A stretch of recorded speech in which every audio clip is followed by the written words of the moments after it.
നാം ഇന്ന് കാണുന്ന തരത്തിൽ ഭൂമിയുടെ ഏറ്റവും പുറംപാളി രൂപം കൊള്ളുന്നതിൽ പ്രധാന പങ്ക് വഹിക്കുന്ന രണ്ട് പ്രവർത്തനങ്ങളാണ് എൻഡോജനിക് പ്രോസസ്സും എക്സോജനിക് പ്രോസസ്സും അഥവാ ആന്തരികമായ പ്രവർത്തനങ്ങൾ അല്ലെങ്കിൽ ബാഹ്യമായ പ്രവർത്തനങ്ങൾ. ഇതിലേറ്റവും പ്രധാനമെന്ന് പറയുന്നത് ആന്തരികമായി നടക്കുന്ന മാറ്റങ്ങളാണ്. ആദ്യം നമുക്ക് എക്സോജനിക് പ്രോസസ്സ് അഥവാ ബാഹ്യമായ പ്രവർത്തനങ്ങൾ എന്തെന്ന് നോക്കാം. അതായത് ഭൂമിയുടെ പുറംപാളിയിൽ സംഭവിക്കുന്ന മാറ്റങ്ങളെയാണ് നമ്മൾ എക്സോജനിക് പ്രോസസ്സ് എന്ന് പറയുന്നത്. അതായത് weathering, erosion, mass and land depletion, transport, sedimentation അങ്ങനെയുള്ള പ്രവർത്തനങ്ങളൊക്കെ ഭൂമിയുടെ ഏറ്റവും പുറംപാളിയായ ക്രസ്റ്റിൽ സംഭവിക്കുന്നതാണ്. അതായത് ഭൂവൽക്കത്തിൽ സംഭവിക്കുന്നതാണ്. അവയെ നമ്മൾ എക്സോജനിക് പ്രോസസ്സ് അഥവാ ബാഹ്യമായ പ്രവർത്തനമെന്ന് പറയുന്നു.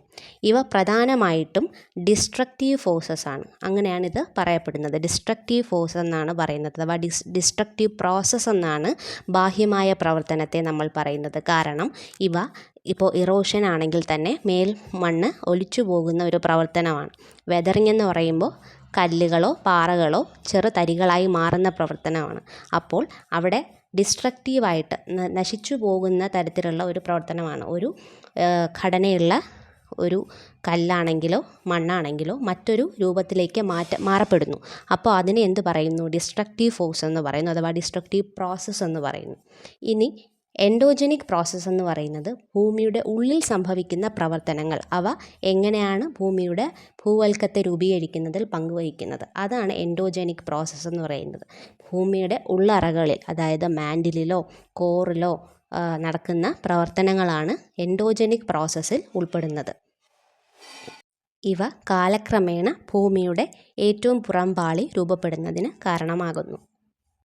ഉദാഹരണത്തിന് ഭൂമിയുടെ ഉള്ളിൽ വോൾക്കാനോസിൽ നടക്കുന്ന മാഗ്മയുടെ പ്രവർത്തനം അല്ലെങ്കിൽ ടെക്ടോണിക് പ്ലേറ്റ്സിനുണ്ടാകുന്ന മൂവ്മെൻറ്റ്, ഇതൊക്കെ ആന്തരികമായിട്ടുള്ള പ്രവർത്തനത്തിൻ്റെ ഫലമാണ്. ഇവയെ കൺസ്ട്രക്റ്റീവ് ഫോഴ്സ് എന്ന് പറയുന്നു. കാരണം അല്ലെങ്കിൽ കൺസ്ട്രക്റ്റീവ് പ്രോസസ്സ് എന്ന് പറയുന്നതിന് കാരണം പുതുതായി ഒരു ഭൂരൂപം ഉണ്ടാകുന്നതിന് കാരണമാകുന്ന പ്രവർത്തനമാണ് ആന്തരികമായി നടത്തുന്ന പ്രവർത്തനങ്ങൾ. ഉദാഹരണത്തിന് ഒരു ചെറിയ പർവ്വതം രൂപം കൊള്ളുന്നതോ അല്ലെങ്കിൽ ടെക്ടോണിക് പ്ലേറ്റ്സിൻ്റെ മൂവ്മെൻറ്റോ ഇതൊക്കെ ആന്തരികമായി നടക്കുന്ന പ്രവർത്തനത്തിൻ്റെ ഫലമായിട്ടാണ്.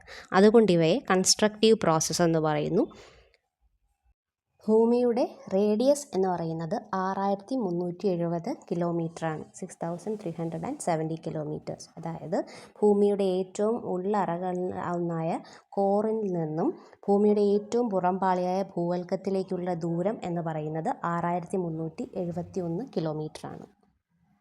ഭൂമിയുടെ ഉള്ളറകളെക്കുറിച്ച് പഠിക്കുന്നതിന് വേണ്ടി അല്ലെങ്കിൽ അതിൻ്റെ കോമ്പോസിഷൻ എന്താണെന്ന് മനസ്സിലാക്കാൻ നമ്മളെ സഹായിക്കുന്നത് രണ്ട് തരം സോഴ്സുകളാണ്. ഒന്ന് ഡയറക്റ്റ് സോഴ്സും മറ്റൊന്ന് ഇൻഡയറക്റ്റ് സോഴ്സും. ഡയറക്റ്റ് സോഴ്സ് എന്ന് പറയുമ്പോൾ ഭൂമിയുടെ ഉള്ളിൽ നിന്ന് ലഭിക്കുന്ന പാറകൾ, കല്ലുകൾ, ലാവ, ഇതിൽ നിന്നൊക്കെ ആണ് നമ്മൾ എന്ത് മനസ്സിലാക്കുന്നത്? ഭൂമിയുടെ ഉള്ളറകളുടെ കോമ്പോസിഷൻ എന്താണെന്ന് മനസ്സിലാക്കുന്നത്. ഉദാഹരണത്തിന് സൗത്ത് ആഫ്രിക്കയിലുള്ള സ്വർണ്ണ ഖനികൾ ഏകദേശം 3 മുതൽ 4 കിലോമീറ്റർ വരെ ആഴത്തിലുള്ളതാണ്. ആഴത്തിൽ ഖനനം ചെയ്യപ്പെട്ടവയാണ്. അതിൽ നിന്നും ലഭിക്കുന്ന അറിവുകൾ എന്തിനും സഹായിക്കുന്നു? ഭൂമിയുടെ ഉള്ളിലുള്ള ഘടനയെ മനസ്സിലാക്കുന്നതിന് വേണ്ടി നമ്മെ സഹായിക്കുന്നു. മറ്റൊന്ന് സയൻറ്റിസ്റ്റുകൾ അവർ പ്രധാനമായിട്ടും 2 പ്രോജക്റ്റുകളാണ് ഇതിന് വേണ്ടിയിട്ട്, അതായത് ഭൂമിയുടെ ഘടന പഠിക്കുന്നതിന് വേണ്ടിയിട്ടും ഭൂമിയുടെ ഉള്ളറകളുടെ കോമ്പോസിഷൻ എന്താണ്, അവിടെ എന്തൊക്കെയാണ് അടങ്ങിയിട്ടുള്ളതെന്ന് അറിയുന്നതിന് വേണ്ടിയിട്ട് 2 പ്രോജക്റ്റുകളാണ് പ്രധാനമായിട്ടുമുള്ളത്. ഒന്ന് ഡീപ്പ് ഓഷൻ ഡ്രില്ലിംഗ് പ്രോജക്റ്റും മറ്റൊന്ന് ഇൻ്റഗ്രേറ്റഡ് ഓഷൻ ഡ്രില്ലിംഗ് പ്രോജക്റ്റും. ഈ 2 പ്രോജക്റ്റുകളാണ് പ്രധാനമായിട്ടും സയൻറ്റിസ്റ്റുകൾ ഭൂമിയുടെ ഉള്ളറകളെ പറ്റി പഠിക്കുന്നതിന് വേണ്ടി ഉപയോഗിക്കുന്നത്. മറ്റൊരു പ്രധാനപ്പെട്ട ഡയറക്റ്റ് സോഴ്സാണ് വോൾക്കാനിക് ഇറപ്ഷൻ സമയത്ത് പുറത്തു വരുന്ന ലാവ.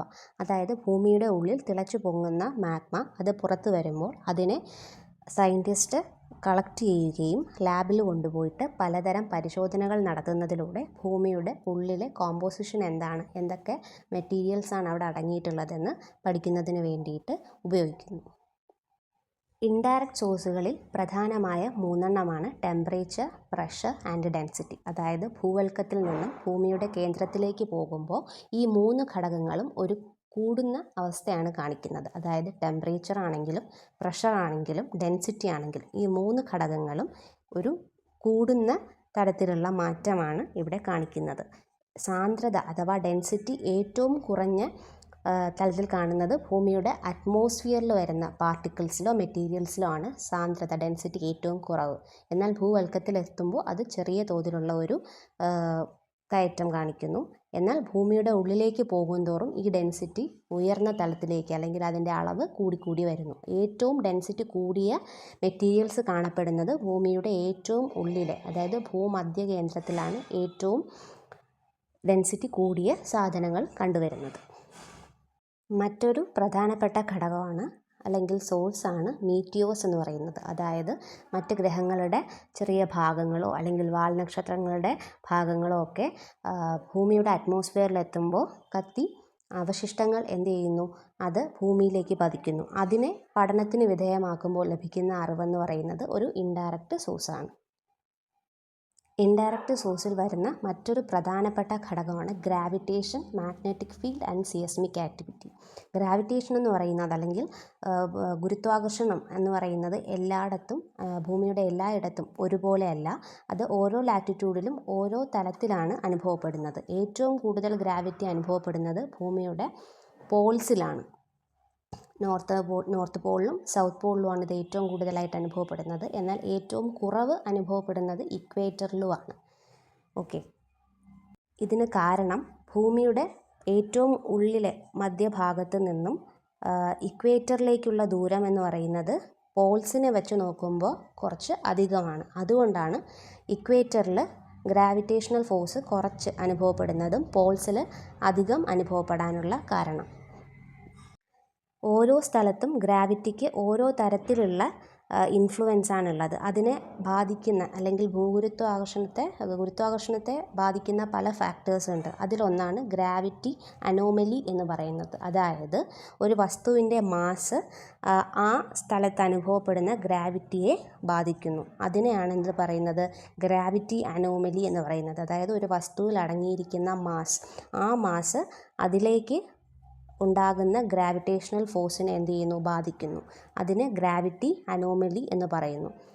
അതുപോലെ തന്നെ മാഗ്നറ്റിക് സർവേസും എന്ത് പ്രൊവൈഡ് ചെയ്യുന്നുണ്ട്, ഭൂമിയുടെ ഉള്ളിലുള്ള കാര്യത്തെക്കുറിച്ച് അറിവ് പകരുന്ന ഒന്നാണ് മാഗ്നറ്റിക് സർവേസും.